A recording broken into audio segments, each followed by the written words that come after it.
I remember that I was in an orphanage for the first 2 months of my life, and I'm so physically connected to my children after I have them, and they me. And I couldn't imagine not having them just to respond to their every need at every moment, especially in that first couple of months. And I envisioned myself in this crib with, I'm sure I had wonderful care with the nurses, but who did I bond with and who responded to my needs on demand, what have you. So that kind of haunts me almost.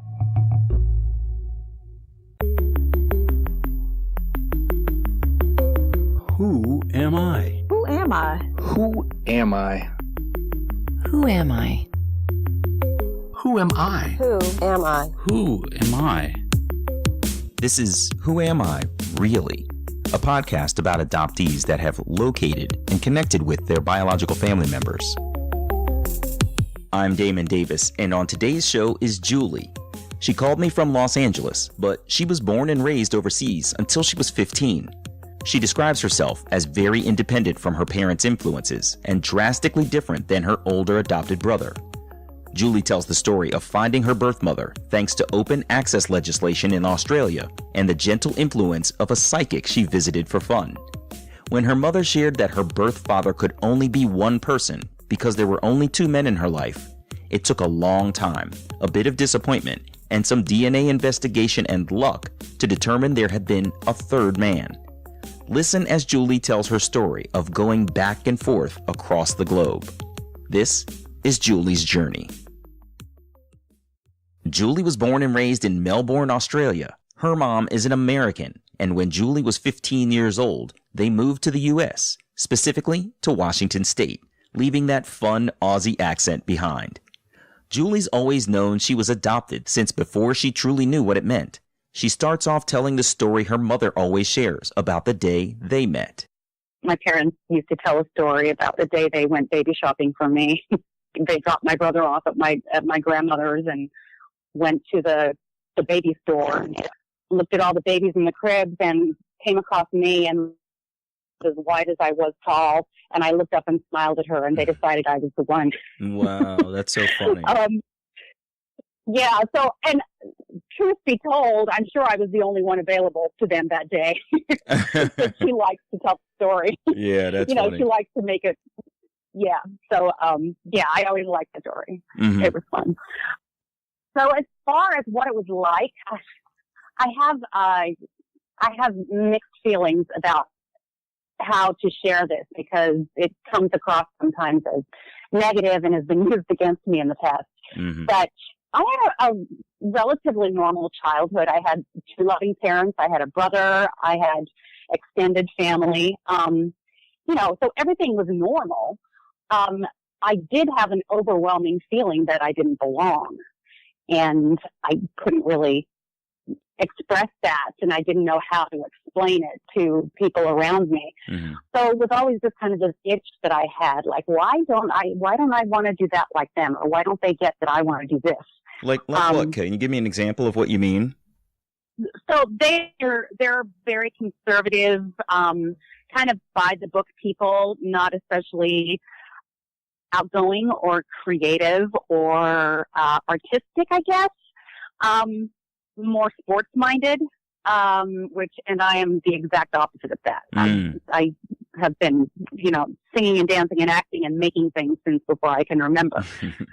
So, and I just wanted to create and, dance and sing and what have you. And my parents could not wrap their heads around my desire to do that because they had no desire to do that.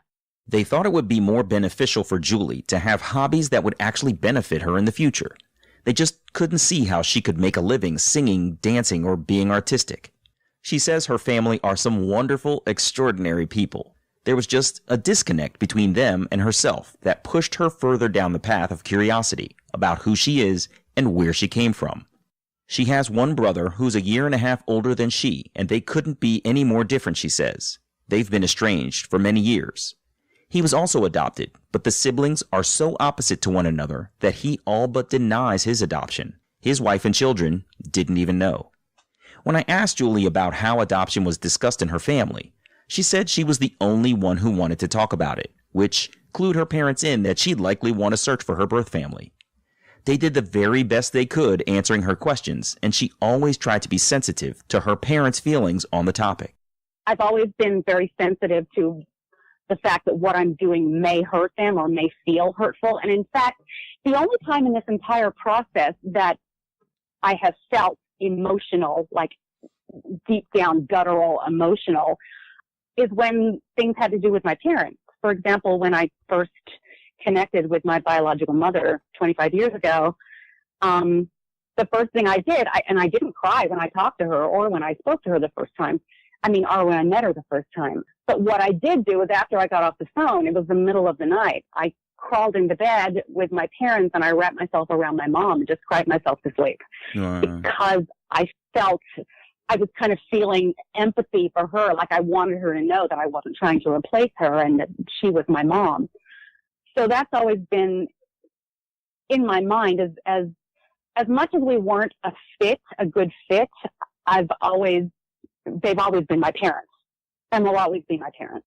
In Washington, Julie kind of lived in her own apartment during her senior year of high school. Her father moved to Los Angeles to find more work in his field, and her mother spent a lot of time there with him. They sent her money, and her mother's cousin came over to check on her from time to time. Julie says that setup is indicative of how independent she's always been from her parents.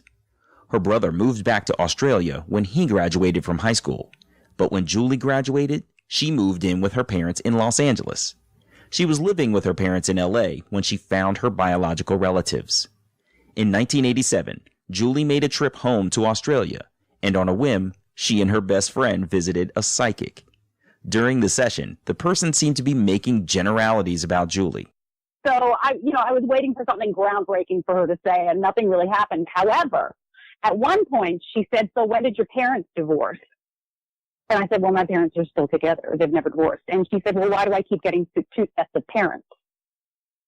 I said, "Well, I am adopted." And said, "Oh, yeah." And she said, "Oh, okay. That's what it is. That's why I'm getting two sets of parents." That's interesting. Yeah. And then she went on to tell me that she believed that my mother was a very famous Australian actress. And that I should seek her out and what have you. And at that point, I was like, oh, come on. The psychic session was turning out to be useless until the person told Julie about the Adoption Act of 1984. The Australian legislation granted adoptees access to their records, and when her records arrived over a year later, they were completely identifiable. She had her birth mother's name and address and her birth father's name. She was eager to learn more about the people she came from and why she was placed for adoption. In the hobbies section, the document listed her parents' interests, like her father's affinity for cars and mechanical hobbies, and her mother's love of swimming, sewing, and sports. And then there was kind of like a ... almost like an ellipsis. And then written much smaller, but as an afterthought, it said singing. Really? And that was my aha moment. Yeah. It was like, okay, all right, that's the thing. Yeah. So that was I was like, finally, somebody that I'm connected to, genetically connected to, that likes using their voice, at least as much as I do, to where they would actually list it as a hobby. Julie received her records from the Methodist Babies Home, the orphanage that she lived in for the first few months of her life. In the early 80s, the Babies Home changed into the Copeland Street Family Center with a focus on reuniting families. When Julie returned to Australia the second time after receiving her records, she went to the building where she spent the first days of her life. When I went back to, the next time I went back, I went and looked at the place and stood outside the gates and kind of stared at it for a while. I can imagine. That must have been crazy. Yeah. Huh. Yeah, it was. It was, for me, I've often, after I had my kids especially, I remember that I was in an orphanage for the first 2 months of my life, and I'm so physically connected to my children after I have them, and they me. And I couldn't imagine not having them just to respond to their every need at every moment, especially in that first couple of months. And I envisioned myself in this crib with, I'm sure I had wonderful care with the nurses, but who did I bond with and who responded to my needs on demand? what have you. So that kind of haunts me almost. Yeah. It's Yeah. like, That's... I kind of feel like it almost explains a lot of my insecurities and feelings that, issues that a lot of adoptees have. Yeah. I could see that being true. I wonder, too, if you feel that part of the reason you are so physically connected to your children is because you lacked that bond in the beginning. Like, do you feel like you're overcompensating as an adult kind of thing? Oh, absolutely. Yeah. I would say so. I was shocked when I had my daughter how important it was for me to be skin to skin. And, my kids slept in the bed with me. I couldn't have done it any other way. And, it was such a strong, I was overwhelmed by the emotion I felt when I had them, especially my daughter the first time. Because I couldn't, it never occurred to me the love that I would feel and the connectedness that I would feel to them. And that's what spurred me to move on to completing my search and looking for my father. So Julie has uncovered the connections to her biological parents as documented in her records. She left it to the caseworker to reach out to make connections to her first family.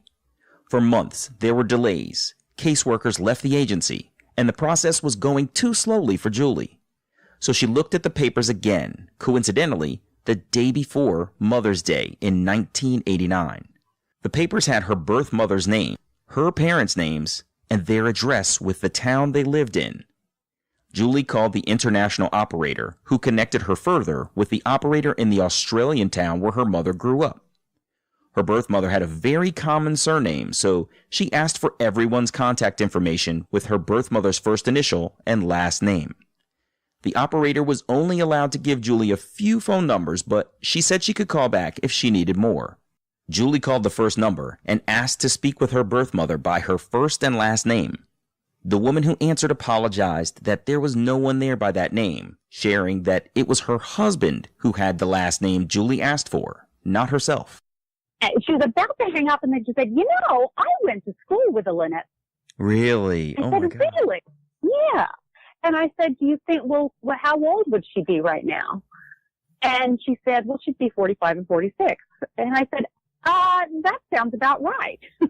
And that may be her. And she said, you know what? You're calling from so far away. Why don't I do a little research here around town and call me back in 24 hours and we'll see, maybe I'll have found something else for you. Are you kidding How me? amazing That's is that? incredible. No, it happens all the time to me. I don't know why. Apparently, Australians are very open and welcoming, so Julie was surprised by the woman's generosity with her own time to do some research. Overwhelmed by the possibility that she had a lead already and sensing she needed to slow down a little, Julie didn't call any other phone number on her list. So 24 hours go by. It's now Mother's Day in Australia, by the way. I called the woman, and I wish I have her name. I didn't write her name down. I don't remember, and I feel so badly that I didn't ever get to thank her. But she gets on the phone, and she said, Julie, I have your mother's phone number for you. What? I said, what are you talking about? So this woman, her father was a taxi driver in this small town and basically knew everybody in the town. And he drove up to my grandfather's house and knocked on the door and said, there's an American looking for Lynn. And my grandfather gave this taxi driver my mother's phone number because she lived on the other side of the country at this point. No questions asked. Oh my gosh. And isn't that nutty? So I had my mother's phone number. That's incredible. And I know. So did you call her? What So did you that do? Were you astonished, or did you continue to just dive in? Astonished. I was astonished, and I wanted to dive in, but there was a part of my brain that was able to intellectualize that it was Mother's Day in Australia. She likely had other children. They were probably at her home, and maybe right then would not be the best time to call out of the blue. Wow, good for you. So I went to bed. But I'm sure you can imagine, Julie couldn't sleep. It was very likely that she was going to make contact with her birth mother right after Mother's Day. She tossed and turned until 3 a.m. when she gave up. So I decided, screw that, I'm going to rip the Band-Aid off. Oh, wow. So I went back to the phone and I called. And this lady answered the phone. And I said, is this Lynette Price? And she said, yes, it is. I said, did you have a baby on April 7th, 1965? And she said, yes, I did, just very calmly. And I said, well, I believe that baby is me. And her reaction was nothing short of delight. Really? I think she had a feeling. Well, okay, so my grandfather had called her after he'd given the taxi driver her phone number. Yeah. And said, there's an American looking for you. I gave her your phone number. Wow. So she was like, I wonder what that's about. And her husband actually was the one to say, it's that daughter of yours. She's looking for you. Are you She's serious? Irish, Really? Wow. Yeah. Well, they actually got engaged when my mother was pregnant with me. And one of the reasons that I was in the orphanage for such an extended period of time is they were trying to decide whether or not to keep me. During that very first conversation, Julie's mother shared some of the history of her adoption. Lynette had a one-time fling. The father wasn't interested in the baby and really only cared about himself at the time. Lynette's pregnancy was a secret that only her mother and sister knew about. She spent the final 2 months of her pregnancy in a home for unwed mothers. Lynette started dating her current husband while she was pregnant, and he took everything in stride, even considering raising Julie with her. They got married when Julie was 3 months old. Julie said at that moment in time, as she spoke with her mother, she really just put the paternal information on the back burner. Lynette had said the father wasn't interested then, so they figured the same might still be true at that time. They exchanged photos, but Lynette said she didn't see any of the father in Julie's face. All of that happened in May. In October 1989, Julie's best friend Sharon, the one she went to visit the psychic with, was getting married, and Julie was going home to Australia for the event.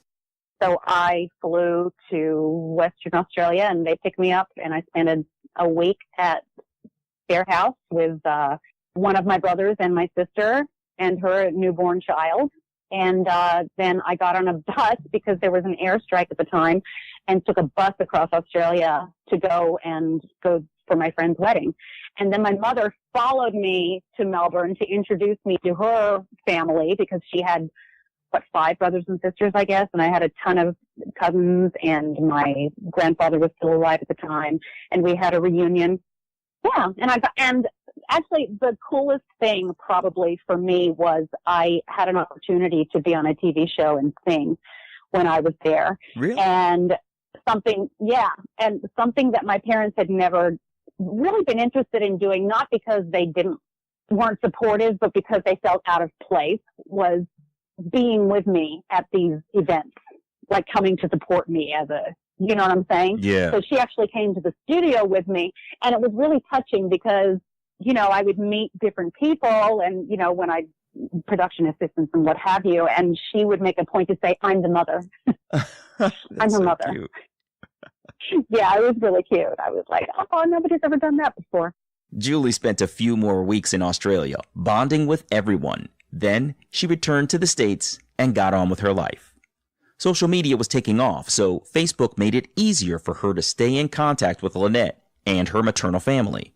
Oh, and remember how Lynette's husband John immediately assumed that the American looking for Lynette must be her long-lost child? Well, guess who also had a child come forth and identify themselves? A few years after Julie met Lynette, a previously unknown child of John's showed up as well. Julie and I talked a bit about how there could be so many fathers out there, like my own when I found him, who don't know they have a child who is waiting to possibly meet them. Fast forwarding in Julie's life, she had a daughter, and like so many adoptees, she began to see that the jigsaw puzzle was missing pieces. She was a part of me and my husband. So I felt like my kids needed to know their maternal and paternal connections, and so did I. But the search for her father was a lot more complicated. When Julie asked Lynette about him, she was surprised to see how little Lynette remembered about the man she dated and got pregnant by. It wasn't clear if she was being cagey or if she genuinely didn't recall the details of that time in her life. But Julie had his name, and my aunt knew him as well, and she knew his mother. And she actually is the one, she's given me more information than my biological mother has. And she also, when I was visiting Australia, handed me a photograph and said, "This is all 4 of your grandparents." And there was a picture of my maternal grandparents and my paternal grandmother and another man that she didn't know was my grandfather or not. She was somebody who was with the grandfather at the time. wow. But they were all together in this picture, and supposedly they used to go dancing together and were in dance competitions. Is that Which right? blew my mind. Yes, so they socially knew my mother's family, which is why I couldn't wrap my head around my mother not knowing more about where he might be now. Yeah, that You makes know what I mean? sense. I understand your question now. So I now had access to the electoral rolls and what was on Ancestry and what have you. So I started researching his name. And I researched and I researched and I researched. And I could not for the life of me find him. And I started thinking perhaps he didn't exist. And I started writing to my mother and my aunt together. I would send them like Facebook messages saying, are we trying to protect somebody? Is there something you're not telling me? Because I want you to know I'm a big girl, and no matter how ugly this situation may actually have been, I just want answers, and the truth is more important to me than anything. And they continued, my mother especially continued to say, I don't know, no, it's Malcolm. I'm not hiding anything. I went as far as thinking that perhaps it was a family member, or, you know, and there was like so much shame in that and so much, you know, secrecy that if it came out, the whole family would be blown apart. And I told her if it's something that's very dark, I will keep it to myself. I just need to know. Nope, nothing happened. It was the late 1990s. Julie was so bewildered by everything, she went to GEDmatch with her mother's and her own DNA and used the Are Your Parents Related tool to analyze their data. Still nothing. Her birth parents were not related to one another. By 2014, Julie and Lynette have already done DNA tests, and Julie is online learning more about her own. She's searching through family trees for the man's name and variations of the man's name. One day out of the blue, I saw somebody with a tree, a very extensive tree that had people with that name or a variation of his name. And they hailed from Ireland, which I should say this. When you first get your ethnicity report from Ancestry, if you're very new to it, you take it very literally.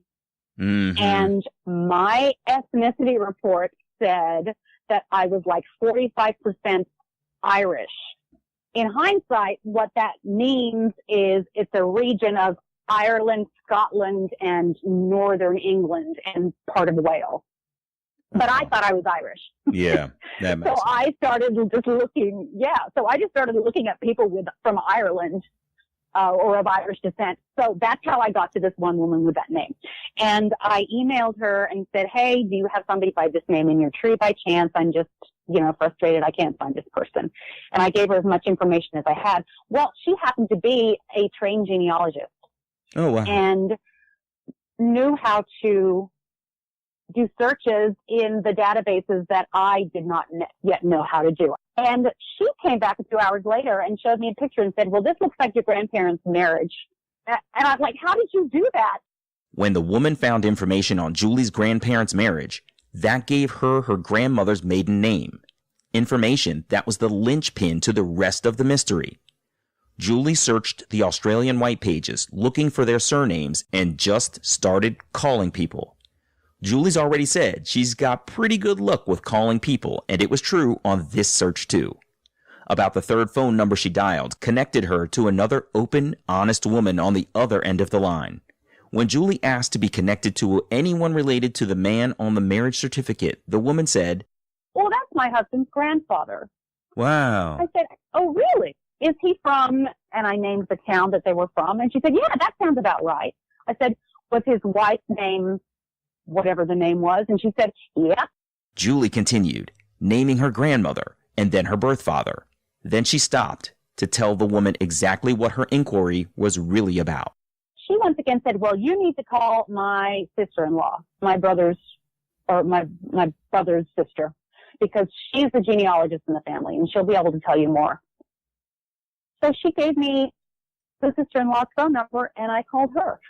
And we started talking, and she gave me as much information as she could. They sent me pictures. They told me stories about my father, and I now had a connection to the family. And it was definitely his family. But they hadn't spoken to him in years, and they didn't know where he was at that point. Well, I'm the detective. I've been doing this a long time, and I know every which way to find somebody. So I found out within a couple of days that he had 3 other children, and they had very unusual names, unusual first names, or the 2 girls did. And I also knew that there was Kim, who was the aunt, one of my father's half-sisters. Okay. So I went to Facebook and I typed in the name of what would be my sister, which is a relatively unusual name. Up comes somebody with that name living in Adelaide, South Australia. And I looked at her friends list, which was open to the public, and there was somebody with her sister's name and her brother's name, and there was also a Kim, K-Y-M. Bingo. I believe that was my sister. Julie decided to reach out to her new aunt, Kim, instead of shocking one of her siblings. In the early days of Facebook, you had to pay a small fee to direct messages to a person, so Julie gladly paid for her message to go through. Long story short, I went through one of her sons, and he connected her to me, and she read it. And then she got back to me and said, this is all quite shocking. I need to talk to Malcolm. He is alive. But I will do that, and I'll get back to you in a few days. Longest few days of my life. So finally, after about 5 days, I said, hi, Kim. I know, you're taking your time with this, but I'm kind of, losing my mind here. Is anything happening? And she wrote right back and said, good news. I spoke to Malcolm. He's thrilled to hear about you, and here's his phone number. Were you concerned? So, she said that he didn't care back then, but this is an older guy who might not be the same exactly. dude that he was, Precisely. in his younger days. Were you concerned that he was still that younger guy who wouldn't care? You know what? I really didn't care, to tell you the truth. Because again, I was prepared for it to be anyone. I just wanted my answers, and it was really more important for me to connect with the family and to be able to trace back the genealogy of this family and know where I came from. So I didn't care. And once again, I didn't feel an emotional connection. It was just a means to an end. But yeah. I absolutely was curious, and I wanted to hear his story and what have you. So Julie has Malcolm's phone number, and she called him immediately. When he answered the phone, he sounded jovial, and he was receptive to talking with Julie. But soon, she figured out something wasn't quite right. And first thing he said was, I'm so mad this happened to you. If I'd have known, I would have been able to take care of you, because I used to go to LA all the time, and he started naming off car dealerships. He said he used to buy cars in Los Angeles and have them shipped to Australia, and he was there all the time, and he could have seen me. And I thought, well, that's really weird. And then he talked some more, and every time I'd ask him a question, he would respond with some outlandish response, like there was always a celebrity connected to it. And it just seemed too good to be true. I mean, I don't care about celebrities, but it was like, why did he feel it? He clearly needed to control the narrative of what I thought of him. Yeah, and uplift himself in your eyes, yeah. Correct. So within, I would say, 3 minutes of talking to him, I had his number, and it was clear this man was a pathological liar, which explains a lot of what happened between him and my mother back then. Malcolm and Julie spoke for just under an hour. During that time, he said Lynette never told him she was pregnant. He admitted that his mother knew of the pregnancy, but that the last time he saw Lynette on the street, she burst into tears and ran the other direction. The whole thing just didn't feel right to Julie, but there was one more thing that really rubbed her the wrong way. I asked him questions, and he would tell me all these stories. Never once did he ask anything about me. And twice I said, so do you have any questions for me? And both times he said, yeah, when are you coming to visit me? Very self-centered. He was not, he was not curious about me or my life or anything. He just assumed that because I was adopted, I had a terrible life, which is not the case. But it was, so when I hung up from that first call, it was a really odd feeling. I was like, I didn't know if I was disappointed. I mean, I felt accomplished, but I was a little like, oh God, how am I going to get the facts from him if he can't tell me any fact? Yeah. You know what I mean? Right. How do you separate the lies from the truth? Right. So Julie started reaching out to her siblings, and one of her sisters, Serena, was very open and welcoming. They chatted on Facebook, where the sister admitted Malcolm had just called her to simply blurt out that she had another sister. He didn't leave Serena any context about Julie's emergence. When Julie asked what the deal is with Malcolm, her sister said they should speak by phone. So she was still in touch with him. The other siblings were not. He had basically abandoned his family. He was one of those people that creates a personality and takes it as far as he can. And then when it turns around and bites him in the butt, he runs away and starts a whole new life. Mm-hmm. Wow. And if somebody calls him on it, then he doesn't own any of it. It's their fault, and they're the ones who do things wrong. Mm-hmm. And I could tell from the phone conversations that was exactly what was going on. Everybody in the family who didn't talk to him, it was their fault because they did drugs or you know, they don't respect my lady or what have you. So, you know, I was like, okay, well, at least I have siblings. They started talking a lot, and a few months later, Serena traveled to Los Angeles to meet Julie, and they formed a bond. Julie had also been doing a lot of research about her paternal side of the family, so she had a ton of information to share with the family back in Australia. When she traveled home again at the end of 2014, Serena was there to support her meeting Malcolm and the family. Even though she knew his personality flaws, it was important to Julie to be able to say that she had been face to face with her birth father. When she arrived at Malcolm's house, he was in his garage working on restoring an old Volkswagen bus. Within minutes, she caught him in a yarn he had spun about his injury. So he's working on the bus, and he sees me, and he comes towards me, and he gives me a hug, and he's got a cast or a big bandage on his right arm. And I'm like, what happened here? And he said, oh, yeah, well, and he told me a story saying that when he was in this specific place that was top secret, that he had gotten nuclearized or thing involving radioactivity, that he had some kind of a cancer that because of that. Okay. And that it was being taken care of and he was fine. So I thought, well, that's interesting because that looks like it's probably, let me see, it's on his right arm. They have a right-hand drive in Australia. Australia is directly under the hole in the ozone layer. He was a truck driver, which means he drove with his arm out the window for many years under the hole in the ozone layer. My guess is that is probably melanoma. Of course, I knew not to challenge him on any of this. Malcolm proceeded to show Julie a photo album purportedly of photos of his prior life. They were pictures of oil rigs and submarines and other places he had worked, but not one picture featured him. He offered the album to her, but she declined because he wasn't in it. Malcolm shared another album with family members in it, which he also offered to Julie, and she accepted because it actually showed their family members' faces. All the while, Serena was lurking nearby, far enough to give Julie and Malcolm space, but close enough to be able to hear everything he said to her. Every time she'd come into the room, he'd move us to another room because he didn't want her hearing what he was saying to me. After 3 hours, Julie had had enough, and she was ready to leave. But before she departed, Malcolm agreed to do a 23andMe DNA test. I met him the next day. He brought his sister, to meet me at my hotel, which was lovely. She's a lovely person. And I got to spend a little time with her. And then that's the last time I saw either of them.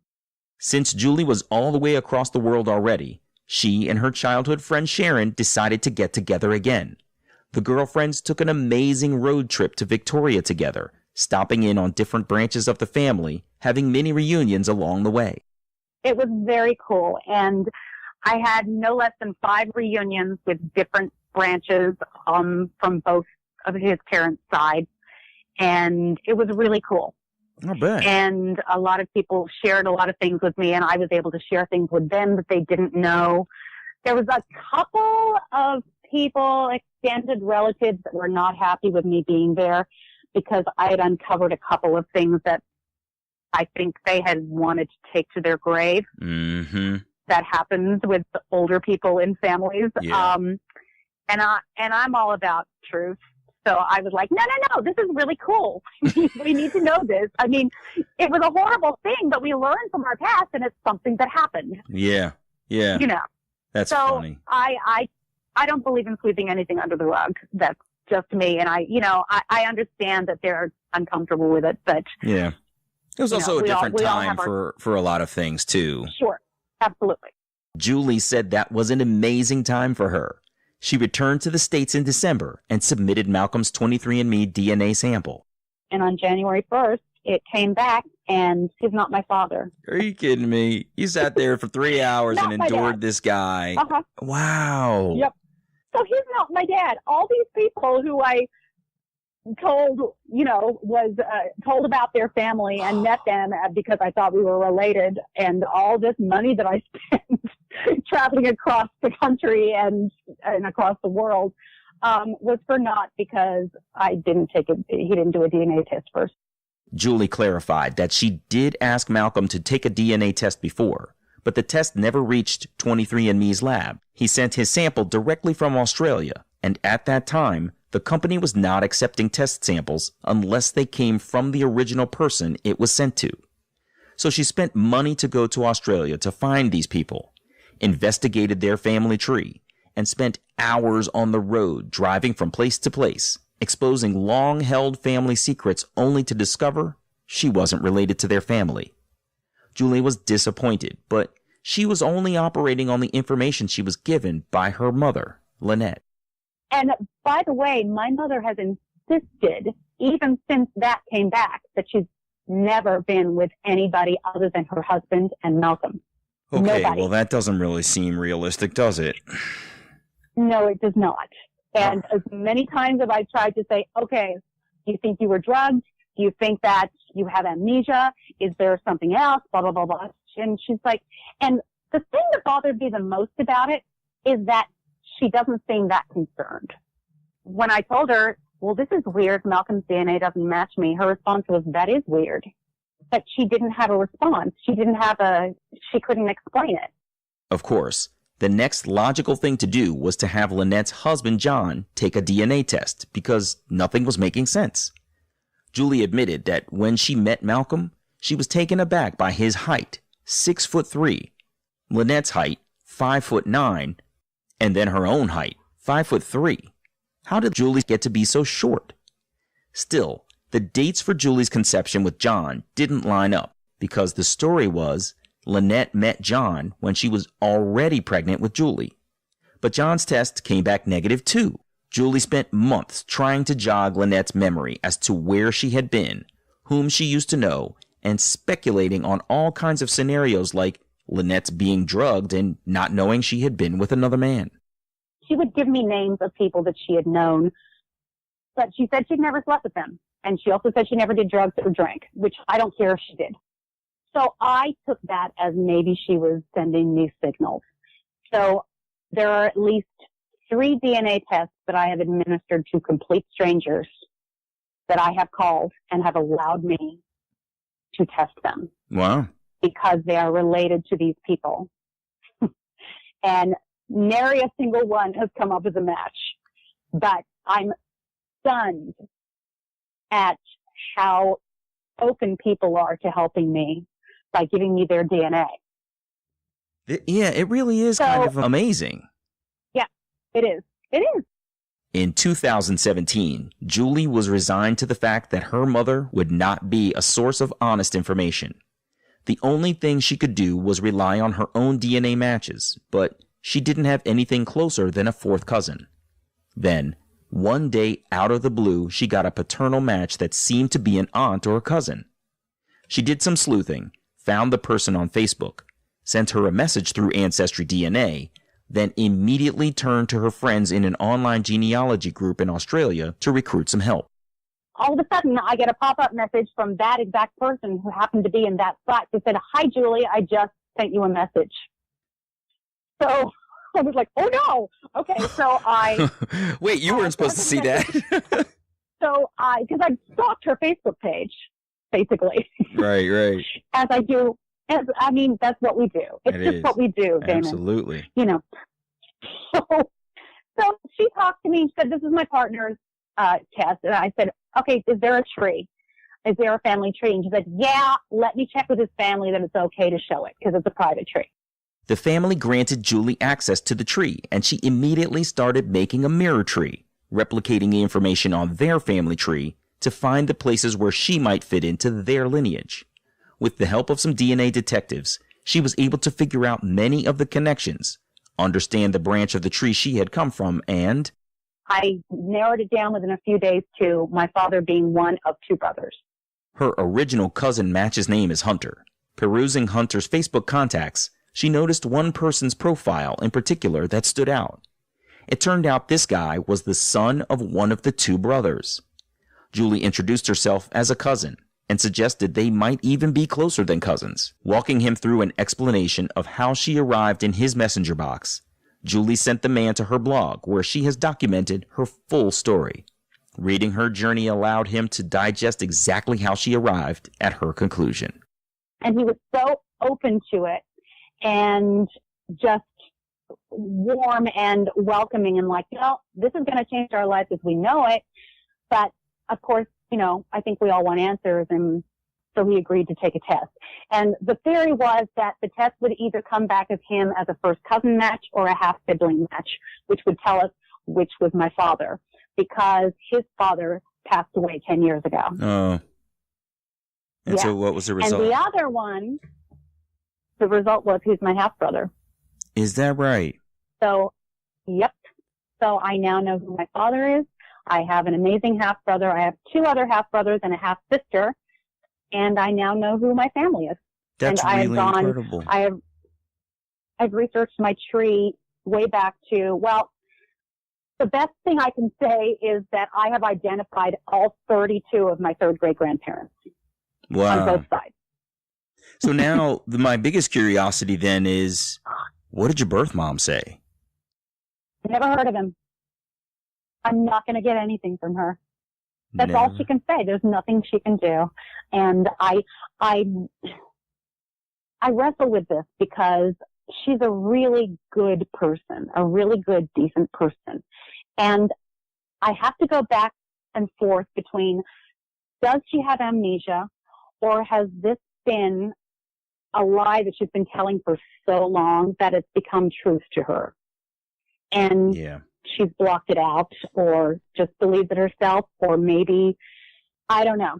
But she's not giving. There's nothing I can do about it. But science doesn't lie, and I have my answers. And my father looks like me. He looks like my children, and I know that I'm connected with his family. Oh my gosh, that's amazing. Wow. So that's the story. What a crazy adventure you've been on. I never anticipated you were going to say you went all the way to Australia and then found out it wasn't him. And then to find him and have her say, never heard of him. That's incredible. Yep. Mm-hmm. Wow. It is. Yeah, it happens a lot. A lot of mothers are in absolute denial about that. And it's so sad. I feel so sad for the children of these mothers who won't give an inch, who won't just, because they're denying people of their birthright. Yeah. It has nothing to do with you. It has to do with us, because, most people get to know both sides of their family. They get to know at least who they are. And we're the ones that have to be in the dark because of something that you did, or some shame that you felt, or it's a constant thing I struggle with, that I wish more people would be open. But I think, as you said, the DNA testing has changed the face of genealogy. Absolutely. And there aren't any secrets anymore. And since this happened less than a year ago, I have found 5 people's fathers for them, Is that right? just using DNA. Jeez. Yep. Wow, Julie, thank you. So This that's was, the story. I mean, wow, you've got quite an adventure there. That's really incredible. Thank you so much for sharing. This is really unbelievable. You're welcome. Thank you. Take Yes, care. it's something that I like to tell just because the truth is stranger than fiction. Has never been more true in this case. I know. You nailed it. Wow, that's incredible. Well, thank you so much again. I Okay. appreciate your time. Take care, Julie. All the best. Thanks, Damon. Okay, Bye-bye. bye.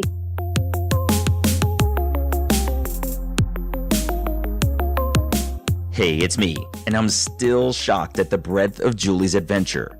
It must have been just amazing to finally hear the circumstances of her adoption from Lynette. So many times, that's all we want, answers about how and why we got to be where we are. But it can be troubling when you finally realize that the whole truth hasn't been told and the rest of the mystery is up to you to uncover. Some of us give up, but Julie dug deeper, making mirror trees and relying on DNA detectives to help her decipher clues. After listening to the self-centered stories of a man Julie felt was a pathological liar, it must have been such a huge relief to have finally learned the identity of her real father from her own brother. Julie says that since she found her own answers, she's sort of serving as a search angel, giving back to the community using the tools, resources, and knowledge she's accumulated to help others. If you'd like to read Julie's blog, check out myelusivehistory.blogspot.com. I'll put a link in the notes. I'm Damon Davis, and I hope you'll find something in Julie's journey that inspires you, validates your feelings about wanting to search, or motivates you to have the strength along your journey to learn. Who am I really? If you would like to share your adoption journey and your attempt to connect with your biological family, please visit whoamireallypodcast.com/share. You can choose to share your whole story, maintain privacy about parts of your story, or share completely anonymously. You can find the show at facebook.com/WAIReally or follow me on Twitter at WAIReally. And please, if you like the show, you can support me at patreon.com/WAIReally. You can subscribe to Who Am I Really on Apple Podcasts, Google Play, Stitcher, TuneIn Radio, or wherever you get your podcasts. And while you're there, it would mean so much to me if you would take a moment to share a rating or leave a comment. Those ratings can help others to find the podcast too.